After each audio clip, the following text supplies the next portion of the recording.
be a fool. Get you a beverage by using leverage. Get you a beverage by using leverage. Get you a beverage by using leverage. The top market maker, it red like a baker. The top market maker, it red like a baker.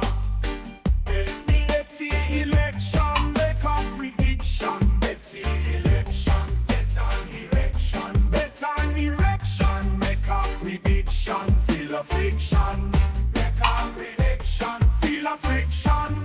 Bet the election, get an erection. Bet an erection, get into bed with she. Bet election and call she. Make love on election night. Make love on election night. The tournament tree bet light. Make love on tree bet light. Make love on election night. Make love on election night. Your job is to hit it right. The race and the gal is tight in tournament. The stock market, meaning companies, new highs. I'm not fucking leaving. The show goes on. Nuts, they're nuts. They know nothing. An online network called Internet. Well, it's very hip to be on the internet right now.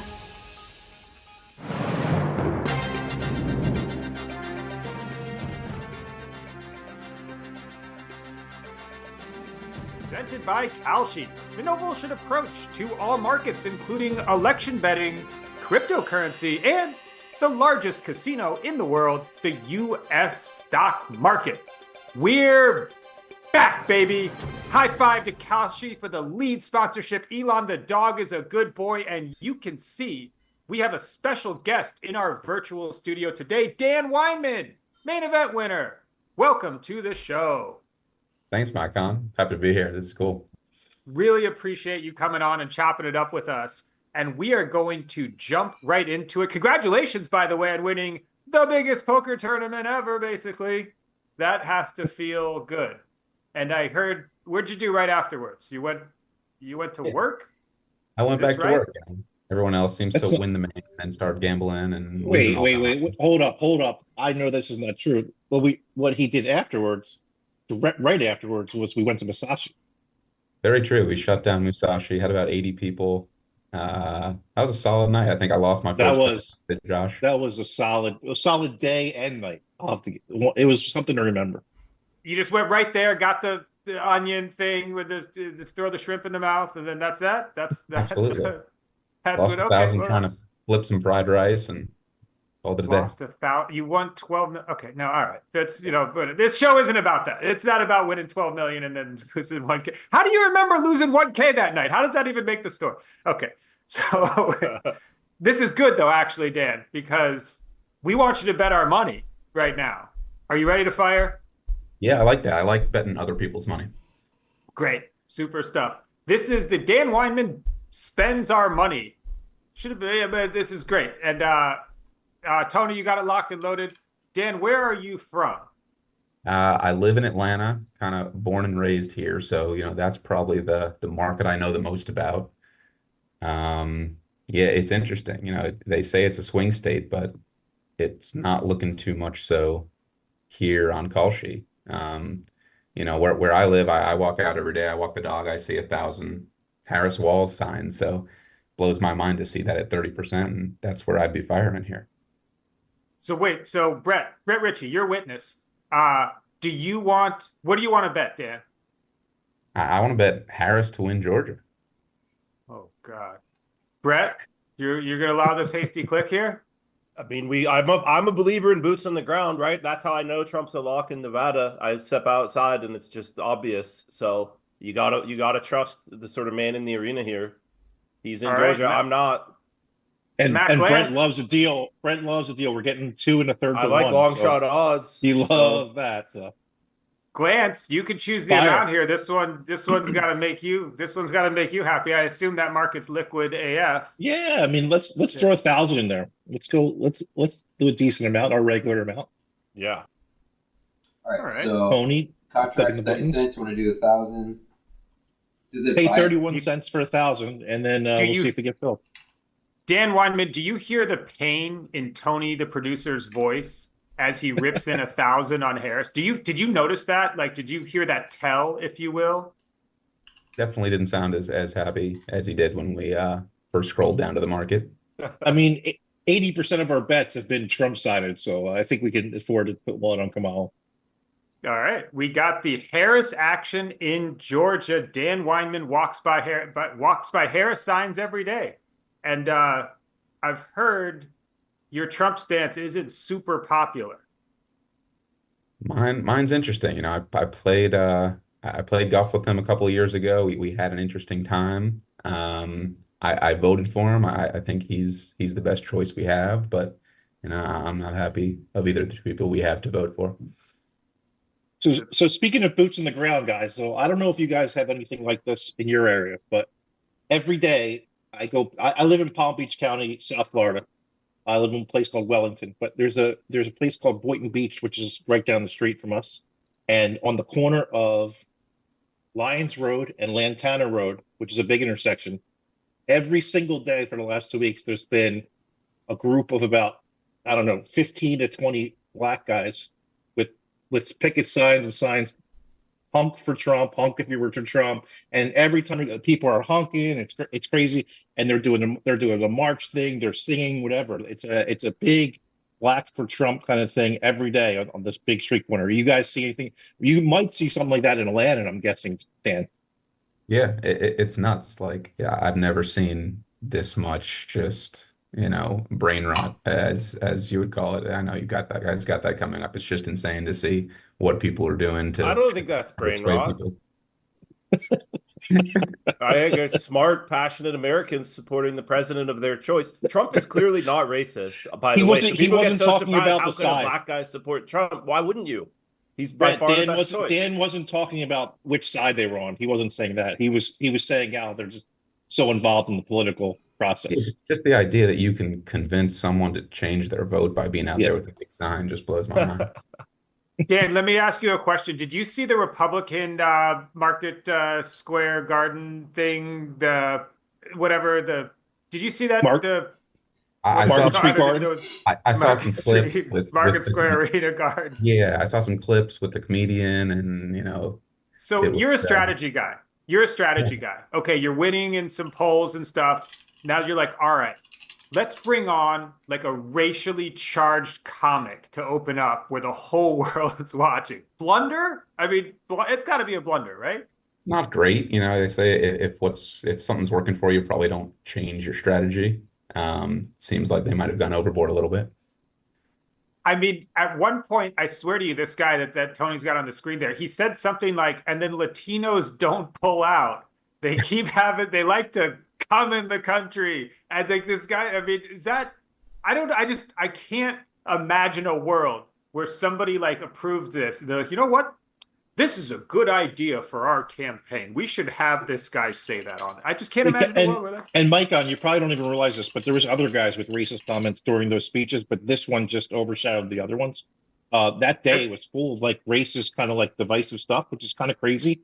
Because from a strategic perspective, what you're asking, Dan, is when you're an NFL team and you're a coach and you're up 21 points in the third quarter, you don't want to take a lot of risks. You want to kind of like run the ball. You want to not throw the ball downfield. You want to kind of run the clock out.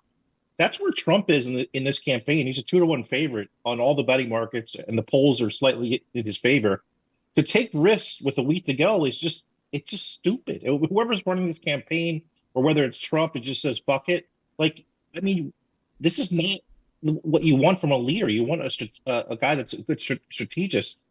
It's just crazy to like take all these chances. Kamala's and vice versa. Kamala's not taking chances, and she's down. So it's like both campaigns are just completely opposite of what they should be doing. It's crazy. That's standard in politics. In 2016, Hillary was allegedly way ahead, and then she threw the most deranged Hail Mary of all time in presidential politics, where she just made up this Russian collusion nonsense ahead of the election.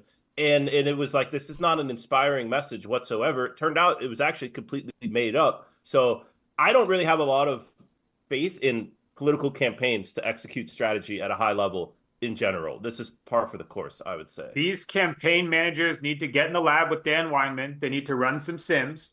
You know, they need to learn from the top strategists, our top game theorists. there was this. Yeah, The one good there. strategy was the Democrats using COVID as an excuse to shut everything down and hide Biden in 2020. I don't think he wins without that.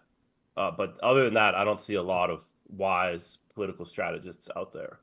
Dan Weinman mentioned brain rot, and that Market Garden, whatever the fuck it was, sent the Dems into spinning. Whoopi Goldberg, Dan Weinman, you're going to need to take a look at this because Whoopi Goldberg was on life support here. He's not going to, you know, say, oh, you're with a white guy, I'm going to keep you from being deported. No, he's going to deport you and put the white guy with someone else. The man is out there.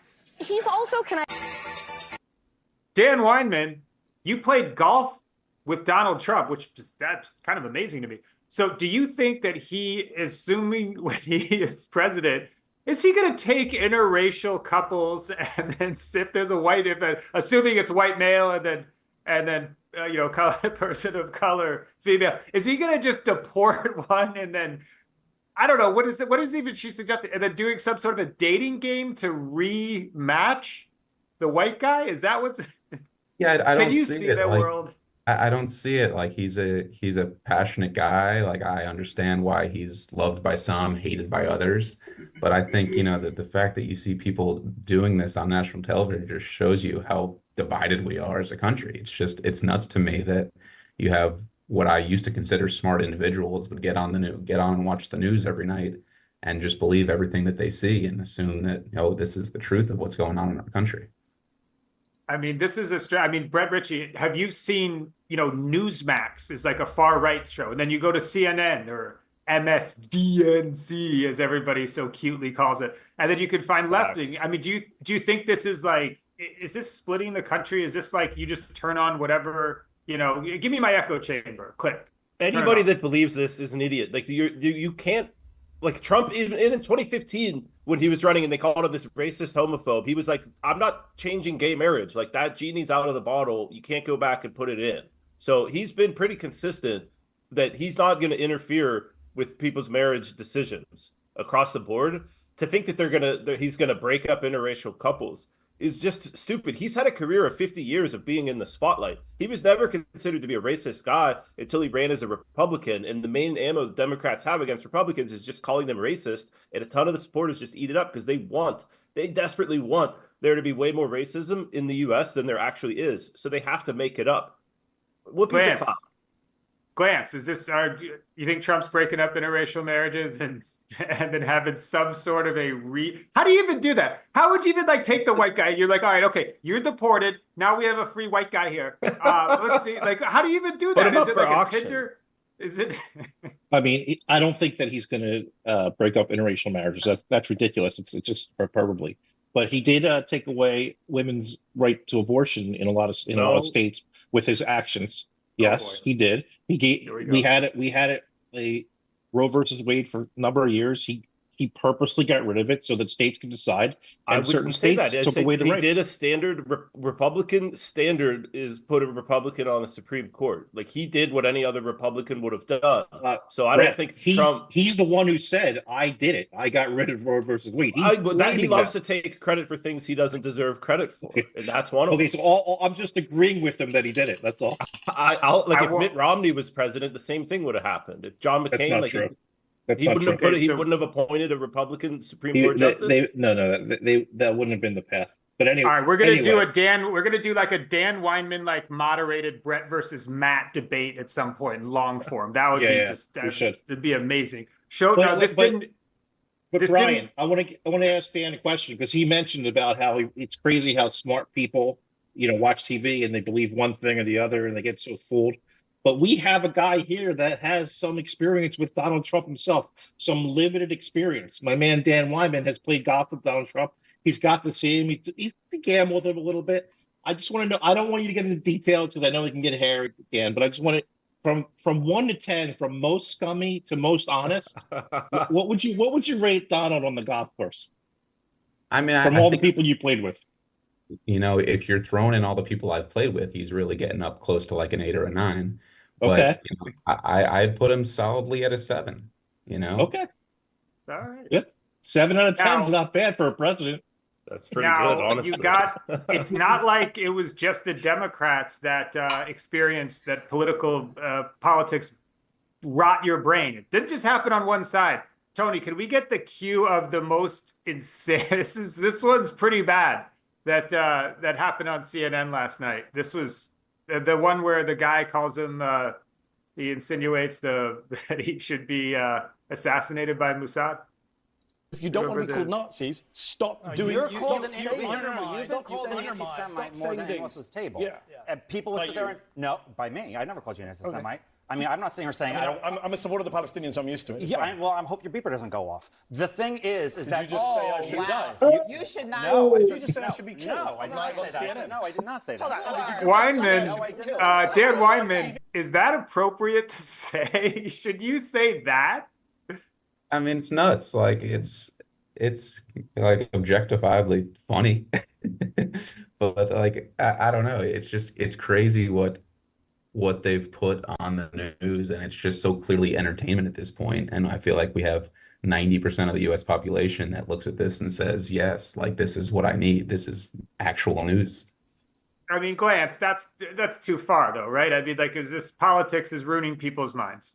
I mean, first of all, it's just plain rude. You just don't say things about people's, mothers. You don't say, I hope you die. You don't say like, I mean, what if he said to one of the black panelists in the show, like, I hope you get George Floyded? I mean, you just wouldn't say something like that. So just saying, I hope your beeper goes off till no, he said he hopes it doesn't goes off. He hopes he lives. He was wishing him a long life. Okay, Brett, defend this action. I'm not defending it. But like, I think it's overblown. I think it's overblown. And the main mistake this guy made was he apologized after. He should have just stood on it. First off, Mehdi Hassan is one of like I would say the most unethical journalists in the game. He's extremely disingenuous and manipulative. So I don't have a ton of sympathy for him. No, but he's the type of person that I think he's just a disingenuous journalist. So I think Dan was kind of hitting on it that like you just like it's just infotainment. It's just like that guy obviously threw out his little one-liner, the pager line, because he's just trying to he wants the clicks, he wants the views, he wants to say something witty. He just like, you're back and forth, you're in a combative thing, you're trying to be entertaining, and you go a little too far. You went too spicy. You cranked the spicy meter up. But that's what it's become. And I know, Dan, you said it before. Remember, like the news used to be Walter Cronkite, and that guy was like in the tank before. He's like, all right, I can't be too much on one side. I can't be too much on the other side. Like I need to the people are depending on me just to tell them the facts of what happened. Like, that's gone, right? Dan? I mean, you don't see that anymore, do you? Yeah, I mean, it's a facet of the world changing. Like something happens in Israel and we know 8 minutes later via social media. So the news just like can't really report, fast enough at this point. So they have to have this to keep us entertained. You need 10 seconds later in the prediction markets. Right when something happens.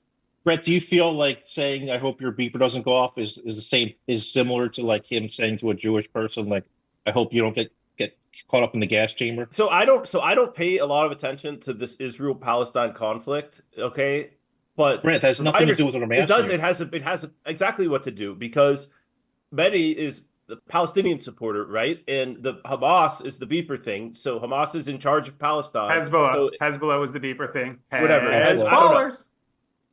I don't know. That's what I said. I don't really follow it. I don't know the correlation or what the relation is. I think it's like a over the line joke, but it's not. The other ladies hopped in because there's nothing Democrats love more than being offended on someone else's behalf. That's their crown jewel of life, is I get to be offended on this other person's behalf. So that was like a bat signal for the whole panel. Okay, well, I got a couple things there. Mehdi, who I'm not a fan of, I agree with you. I don't like him. I think he's Pakistan. He's from Pakistan. I don't think he has anything to do with it. He's not an Arab. He's an Indian talking guy. About Palestine. Okay? I know that we're talking about, but he's not from Palestine. He's not an Arab. So it probably makes it even worse that the guy just looking at him, knowing he's brown, saying, "I hope you don't get your beeper off," because that's kind of like racist when he's not even Palestinian. He's not part of Hezbollah. So that's number one. But also an update on the situation. Hezbollahs. That guy, the Trump supporter guy, got thrown off the show on the commercial break, and then it was announced this morning that he's now banned from CNN.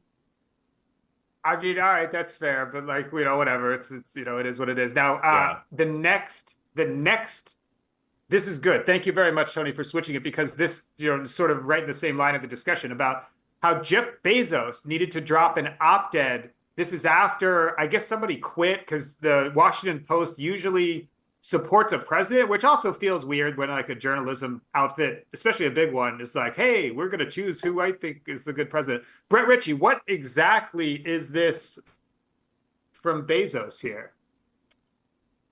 He was basically like, look, we are not trusted. We are now the least trusted profession out there, and it's our fault. You can't just blame the reader continually saying, well, it's your fault for not trusting us. It's our fault for not being trusted. Therefore, we are going to quit endorsing presidential candidates. It's like an unnecessary thing to do. It gives the false impression of putting our thumb on the scale. He's trying to bring it back to the Walter Cronkite days. So he's saying, at least, right? This is coming out 11 days before an election that, and we saw Zuckerberg, right? He came out with that big post like, hey, I'm sorry that I put my thumb on the scale of 2020. I'm not going to do that. So is this genuine contrition from these people, or is this, oh, it looks like with all our data, Trump's going to win, and we want to sort of get ahead of that win by not being so biased against him?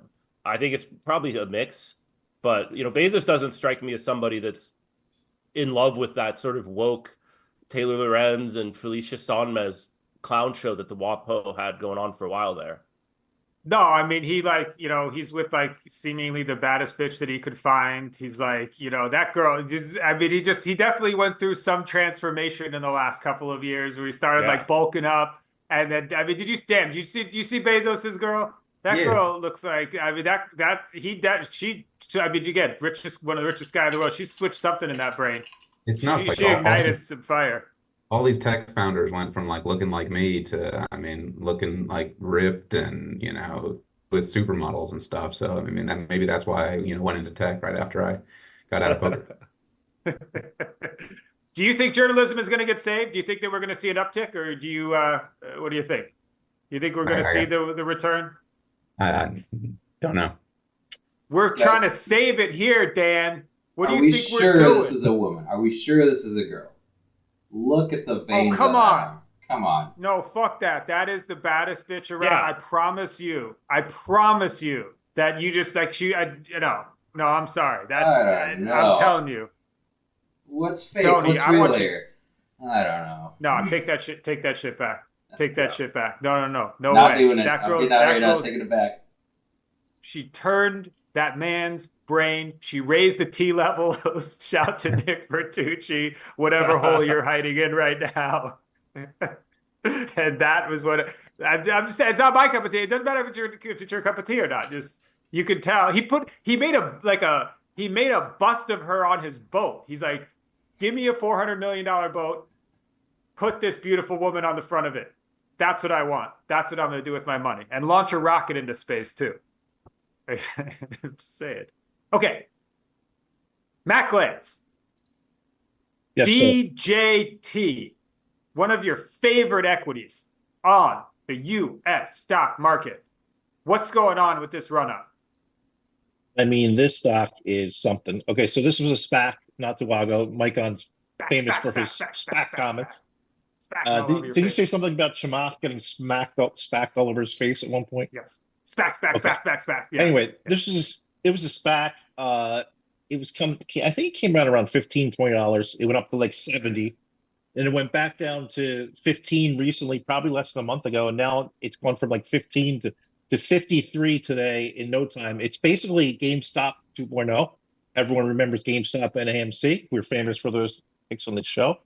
But right now, the stock has a $10 billion market cap, arguably similar market cap to Twitter, to X platform, which is insane to anyone that uses Truth Social, because Trump Media is just the owner of Truth Social. I don't think they have any other business.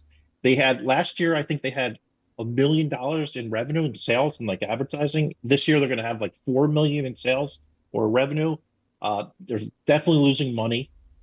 With a $10 billion market cap, this stock is well overpriced. But because of the election, because it's a Trump meme stock, This stock could go from 53 to 200 in the next week, and it wouldn't shock me one bit. But eventually, there's no doubt in my mind that eventually, at some point, this stock will be under $3. It might take a year. It might take 6 months. Brett Ritchie, it's Hey, a meme. This is a meme coin on the real markets, isn't it? Yeah. Yes. Hey, I love a good bottom tick too. I might hop in here, go for the top tick, then go for the bottom tick at 3. But yeah, we'll see. I got an interesting pick of the day, I think, that's related to this. So we'll see when we get there. Ooh. I mean, we've seen meme coins on Solana just do huge numbers. They have absolutely no underlying value here. You know, I don't know. At least they have 4 million. They're connected 4 million in value. I would just dispute that. Pregnant Man, which just doubled overnight, does have underlying value. You can use the AI generator to create an image of any man but pregnant. So that's pretty strong underlying value, I would say. Dan Weinman, World Series of Poker main event winner. What do you think of? I mean, do you mess with any of this stuff? Do you devote brain power to Pregnant Man Solana emoji or DJT, the Trump media stock? Very little. You know, I played the meme coin lottery back in like 2017 or so when it seemed like all the rage, and now it's just gotten out of control, you know. But there was definitely a point when I believed, you know, some of these projects had billions of dollars of value that they claimed to. That's great. That was the ICO times in 17 where they actually did say they were going to build something. This is now just Solana shitters. You need to ask some of the kids, ask some of the poor people that if you ever run into them, and just like they'll tell you that they're in the trenches. I know you don't probably mix, I think guess that's like humans used to write the white papers. Now they probably just GPT them. Oh yeah, there's some of them are very little try. So we will come back. We actually need to circle back, Matt, on a Chamath SPAC update. We need to collect all those. Someone also asked on Twitter, I don't have the username up, but they also want an update on what was it? We'll get some updates. We gotta circle back. We definitely have to circle back on a handful of things. I don't even remember what it was, but someone did ask. And I literally forget. But now we're going to have to go. Is it safety glasses time? Tony, looking over? Yes, It's safety glasses time. Dan Weinman. But thank you very much, Tony. This is how we do it. Every day, we affix the safety glasses, and because we need to go right into the Market Mania pick of the day.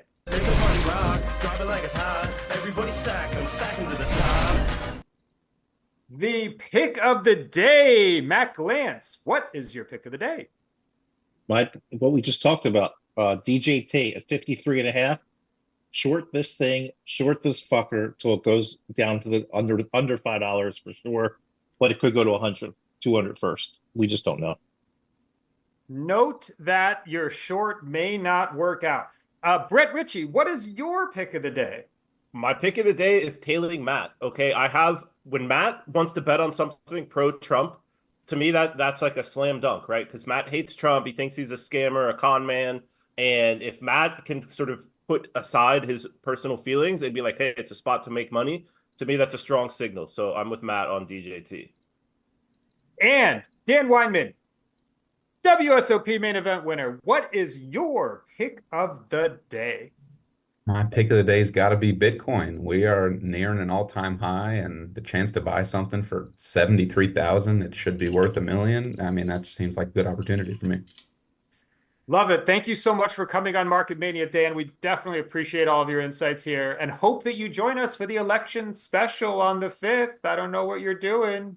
What are you doing on the 5th? Absolutely. You're going to drop by the stream, come and chop it up with us.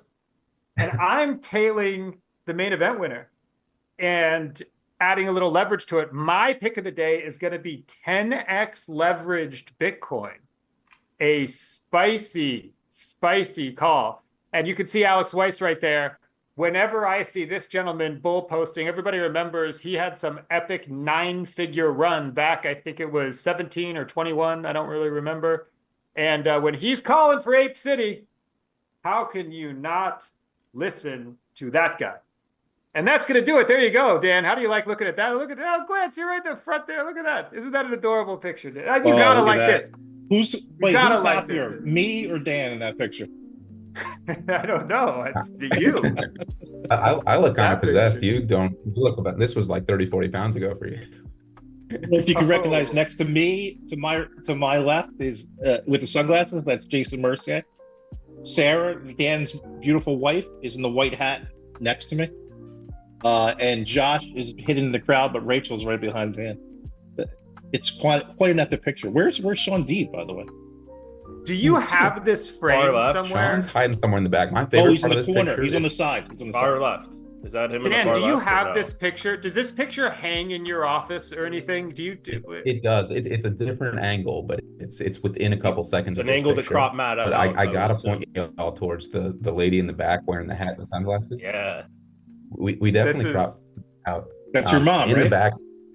That's my mom, and she was That's so awesome. scared. She was so scared to be seen on national television supporting gambling that she was like, "I need a disguise." That's awesome. Super awesome moment. Thank you very much for being on the show. We end every show of Market Mania with a couple bars from one of our modern day poets of our time. Today's is going to be from Big Boy and his hit Daddy Fat Sacks from 2010. And it goes a little something like this on our way out. And who you voting for, Republican or Democrat? Don't say it doesn't matter, because that's how they stole the last one. Assassin's bullet might be waiting for Obama. You don't think they'll have a brother before Billy's baby mama?